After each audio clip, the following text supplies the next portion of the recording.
दी सल्तनत sultan of Delhi, the sultan of Delhi. देखो 1192 ईस्वी में 1192 ईस्वी में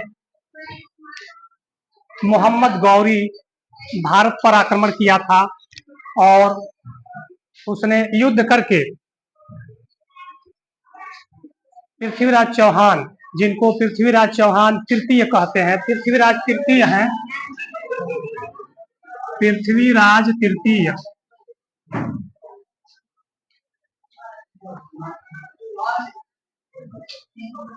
ये तृतीय थे।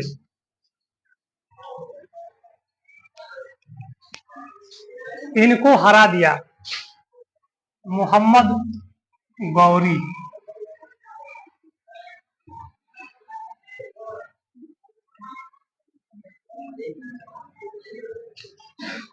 इसके पहले ये तराइन में हुआ था। तराइन, ये तराइन का द्वितीय युद्ध था।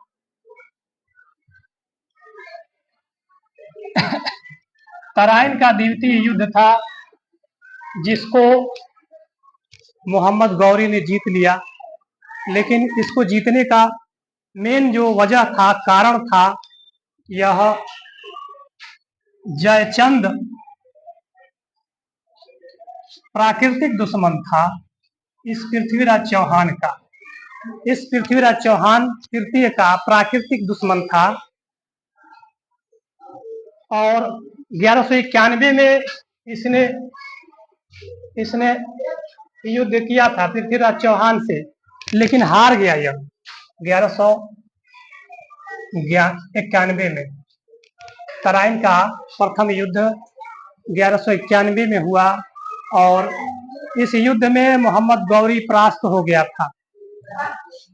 देखो, भारत पर इस्लाम धर्म के मानने वाले अरब वाले, इनका आक्रमण 636 ईस्वी से ही प्रारंभ होता है। 636 ईस्वी से प्रारंभ होता है। ये खलीफा जो उमर थे, उनके खिलाफत में, खलीफा उमर के खिलाफत से प्रारंभ होता है 636 ईस्वी में। लेकिन मोहम्मद बिन कासिम एक बार आक्रमण किया था भारत पर और उसके पश्चात महमूद गजनवी ने आक्रमण किया भारत पर। वह 17 बार आक्रमण किया था। और उसके बाद मोहम्मद गौरी है, उसने आक्रमण किया। मोहम्मद गौरी के आक्रमण के बाद भारत पर अस्थाई शासन तो नहीं कर सका मोहम्मद गौरी। और पृथ्वीराज चौहान बहुत वीर थे, इनके पास शब्द भेदी बाण चलाने की विद्या आती थी इनको। इनके ऊपर फिल्में भी बनी हैं जिनमें समझाया गया है कि पृथ्वीराज चौहान कैसे वध करते हैं मोहम्मद गौरी का। वह जीत चुका था, परंतु पृथ्वीराज चौहान तृतीय के द्वारा ही मारा गया। यह सब देखो, चंद बरदाई एक कवि थे, बहुत महान कवि हुए हैं और पृथ्वीराज चौहान के दोस्त भी थे। उन्होंने मोहम्मद गौरी को मारने के लिए एक कविता कहा और कविता में ही संकेत दे दिया उन्होंने कि ये सुल्तान जो है मोहम्मद गौरी आपसे कितने दूर है, कितनी दूरी पर है और आप किस दिशा में बाण चलाएंगे, ये उसका वध हो जाएगा। तो उसका वध हो गया। तो 1191 में तो ये हार गया था, लेकिन 1192 में मोहम्मद गौरी जीत गया। और उसके बाद यह जब उधर पश्चिम की तरफ जाने लगा तो कुतुबुद्दीन ऐबक जो उसका गुलाम था, उसने यहाँ शासन करने के लिए नियुक्त किया। गुलाम था, गुलाम समझते हैं आप लोग? गुलाम दास, गुलाम आजकल नौकर के रूप में लोग इस्तेमाल करते हैं। नौकर तो जानते ही होंगे। उसी तरह का ये गुलाम था कुतुबुद्दीन ऐबक। कुतुबुद्दीन ऐबक आप लोग जानते होंगे कुतुब मीनार से सब कोई परिचित है। यह देखो 1206 ईस्वी में इसकी मृत्यु हो गई। इसकी मोहम्मद गौरी की मृत्यु होती है 1206 ईस्वी में। और गुलाम वंश का शासन 1206 ईस्वी से 1290 ईस्वी तक चलता है। और लेकिन कुतुबुद्दीन ऐबक 1206 से 1210 ईस्वी तक शासन करता है और बहुत ही कम समय तक शासन करता है, 4 वर्ष तक शासन करता है। और इसकी मृत्यु होती है चौगान एक खेल है, पोलो, जो घोड़े पर दौड़ा करके, घोड़े को दौड़ा करके खेला जाता है। इसी खेल में इसकी मृत्यु हो जाती है। और इस खेल में कुतुबुद्दीन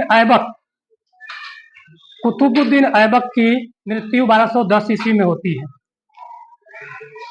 और उसके पश्चात आराम शाह को बनाया जाता है यहाँ का शासक, दिल्ली का। तो सल्तनत एज में सबसे पहला यही शासक था। आराम शाह बहुत कम समय के लिए शासन किया।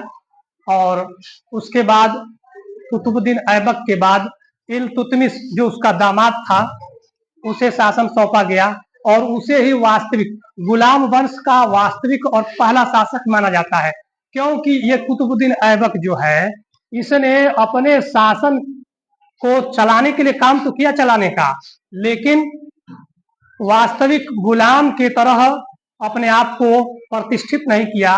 एक गुलाम की तरह कह रहे हैं, एक शासक की तरह अपने आप को प्रतिष्ठित, राजा की तरह अपने आप को सिंहासन पर, गद्दी पर बैठ करके, जैसे जो संस्कार होते हैं राजा बनने की, उस क्रिया को ये पूर्ण नहीं कर पाया था। एक कहानी है कुतुबुद्दीन ऐबक के संबंध में कि कुतुबुद्दीन ऐबक की मृत्यु चौगान खेलते समय, पोलो खेलते समय गिर करके हो गई थी। तो ये गिर गया होगा घोड़े से, और घोड़े से गिरने के बाद ये पोलो जो खेल होता है वह हॉकी की तरह होता है।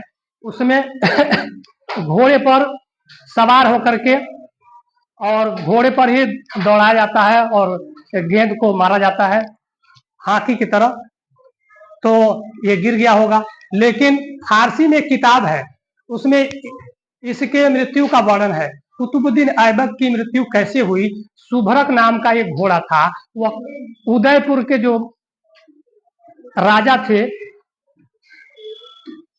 उनका घोड़ा था सुभरक।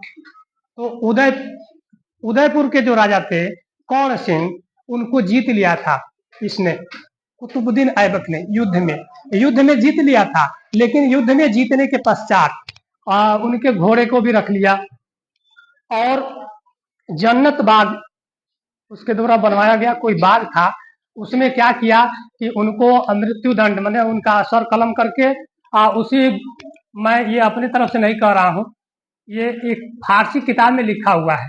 और उनके सर से ही वह ये चौगान खेलने वाला था। तब तक वह सुभरक नाम का घोड़ा, अब चेतक को तो जानते हैं ना, राणा प्रताप का घोड़ा था, लेकिन ये सुभरक जो है एक ऐसा स्वामी भक्त घोड़ा था कि कूद गया, उस पर बैठा था, चौगान खेलने की तैयारी था, कूद करके उसको गिरा दिया और गिराने के बाद उसे चोट आई होगी और वो मर गया। और तब तक राजा कर्ण सिंह ने अपने आप को बचा लिया।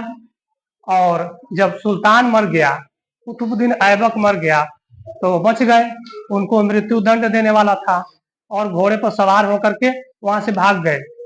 तो ये कहानी मिलती है फारसी की किताबों में। फारसी की किताबों में ये कहानी मिलती है कि कुतुबुद्दीन ऐबक की मृत्यु कैसे हुई। तो ये 1210 ईस्वी की घटना है। तो 1210 ईस्वी के बाद आराम शाह को कुछ समय के लिए बनाया गया शासक। और उसके पश्चात देखो, कुतुबुद्दीन ऐबक ने 2.5 दिन का झोपड़ा नाम की एक मस्जिद का निर्माण कराया था अजमेर में।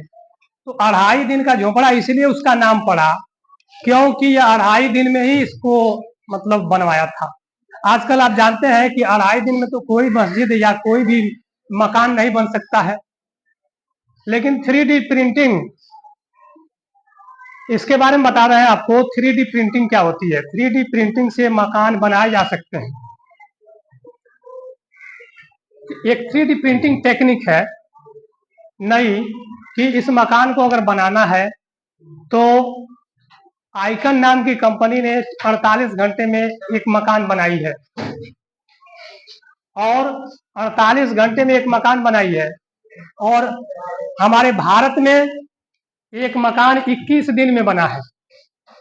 मात्र 21 दिन में बना दिया गया है। तो 3D प्रिंटिंग का ये कमाल है कि आप मशीन से बहुत कम मजदूर लगेंगे, मजदूर भी ज्यादा नहीं लगेंगे, और आप आराम से मकान बना सकते हैं बहुत कम समय में, और लागत भी कम ही आएगी, लेकिन मजदूर नहीं लगना है। तो ये तो बात हो गई कुतुबुद्दीन ऐबक के 2.5 दिन के झोपड़े के बारे में। 2.5 दिन का झोपड़ा बनवाया, लेकिन वह अजमेर में है, और यहाँ पर 2.5 दिन के लिए उर्स लगता है ख्वाजा मोइनुद्दीन चिश्ती का, और इसने कुव्वतुल इस्लाम मस्जिद का निर्माण कराया था। ये कुव्वतुल इस्लाम मस्जिद कहाँ है? दिल्ली में है। और कुतुब कॉम्प्लेक्स का निर्माण कराया था। अब इसी कुतुब कॉम्प्लेक्स है, शोर नहीं, कुतुब कॉम्प्लेक्स से संबंधित आप जानते हैं कुतुब मीनार सबसे ऊंची मीनार है, लेकिन देखो उससे भी ऊंचा है हमारा ताजमहल। ताजमहल कुतुब मीनार से भी ऊंचा है। और ये अलाउद्दीन खिलजी का नाम आप जानते होंगे, तो एक रोचक बात है अलाउद्दीन खिलजी के बारे में और इस मीनार के बारे में। इस मीनार का वह ये चाहता था अलाउद्दीन खिलजी कि मैं भी एक ऐसा मीनार बनवाऊं कि इस कुतुब मीनार से ऊंचा हो जाए और मेरा नाम हो। तो उसने अलाई मीनार एक ही मंजिल बनवाया था।